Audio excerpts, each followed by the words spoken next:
There's a riveting tale of two titans here. One is setting itself up for tremendous success, while the other released and has been clawing its way back into the good graces of its players for the past year. Of course, I'm talking about Path of Exile 2 and Diablo 4, two of the biggest ARPG discussion topics of our generation. In the historic past, it used to be Diablo 2, Torchlight, Titan Quest, and other games. Recently, it was Diablo 3 and Path of Exile.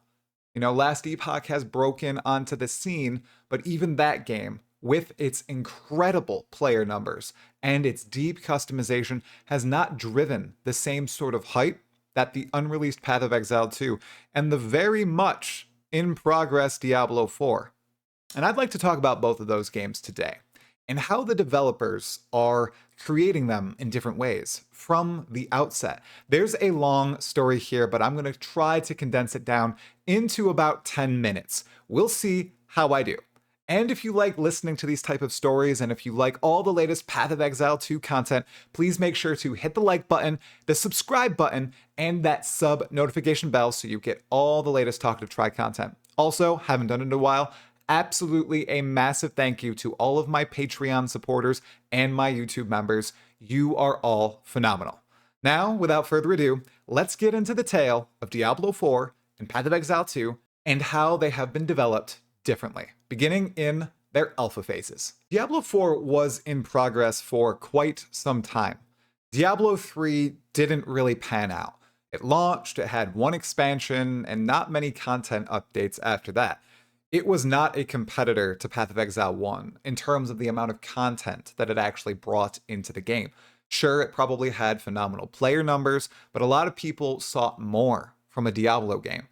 Cue Diablo 4, which was in development for a long time and had a lot of different stages to it. It had game directors come and go, developers rise and fall, and the game itself went through many iterations. But when it was finally announced after the Diablo Immortal fiasco, the developers began being a lot more open with what systems were going into the game and how they were designing items and monsters and classes and the like. And when it was getting super close to that finished state back in 2023, or a finished state in the eyes of Blizzard, Blizzard invited a bunch of hardcore Diablo players to test out the game.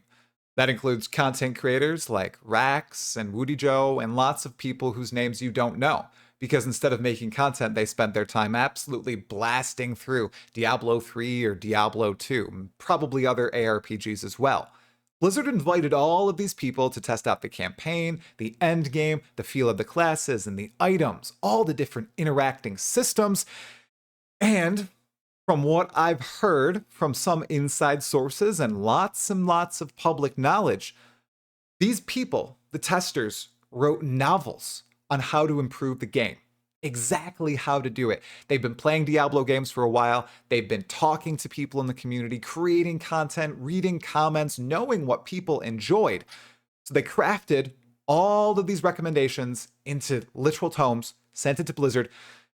Blizzard just ignored it. They moved forward with their vision, and they released Diablo 4 in the state that they thought was best. Now, in early 2023, when they had that very closed beta, basically a press weekend, everybody thought the game was in a great state. But some people, content creators, testers who had played the alpha, knew what was to come. And sure enough, when it released in June of that year, people were very disappointed in all the problems that it had. The lack of endgame, the item systems, the classes, the balance, all that was broken. People didn't enjoy it. And for the past year, Diablo 4 has spent its time getting into a better state, really clawing its way back into the good graces of the people, as I said at the start of the video. And you know what the funny thing is?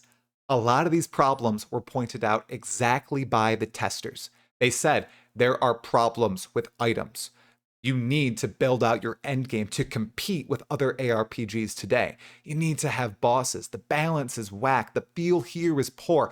Oh, the open world. What's the point? And for the past year, they've been addressing all of these concerns, tackling them, trying to become a titan once more in the industry. And they've done a great job.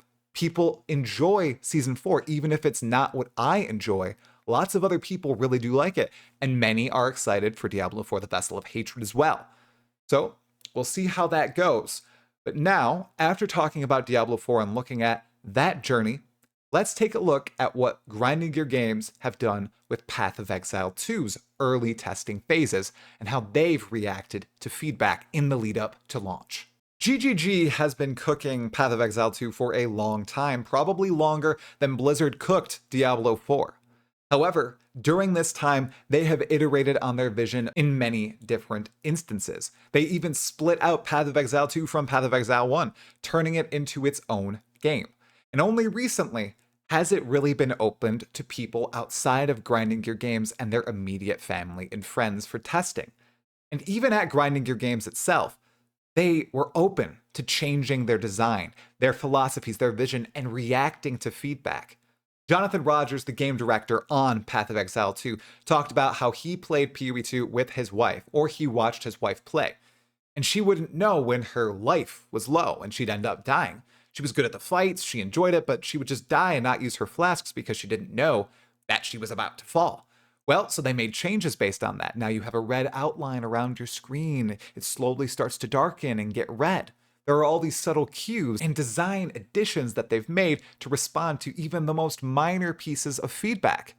And now that other people are playing Path of Exile 2, first in the event in March of this year, and then again in June, they're making huge design decisions. They're going back on things that they thought would feel good and they were wrong about. And they're reacting to community opinions about other games.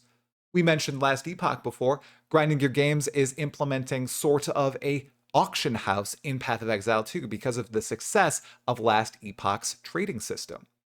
And in the March event, when people saw that the flask system felt horrid, it felt like you were backwards progressing constantly, in June, the new build fixed that entirely. And now in the June playtest, people are talking about wanting to dynamically be able to switch between mouse and keyboard and a controller. So Grinding Gear Games is going to implement that.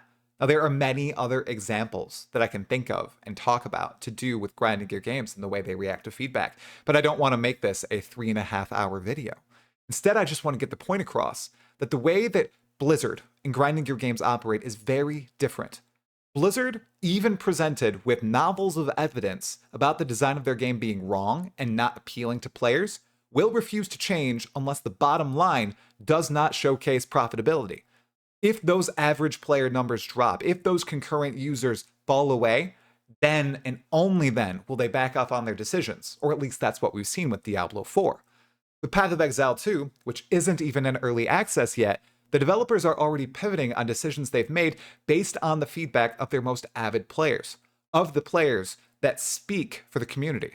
Like myself, Jonathan Rogers called me the most positive person in the universe because when I played Path of Exile 2 in March of this year, I was very open about the fact that it didn't feel very good. It felt janky. It felt like I was always going backward and I wasn't progressing. And that was mostly due to the flask system and the fact that I wasn't getting good item drops. So they fixed both. They put item seeds into the game. They gave you more access to support gems and skill gems. They made it so that flasks now refill when you kill normal monsters again, so you don't always have to go back to that well. It felt so much better in June, and that was a direct result, not just of my feedback, even though I do pride myself in giving some good feedback to Jonathan and the rest of the team, but due to the feedback of many other players. And that is such a stark difference, and it's great to see.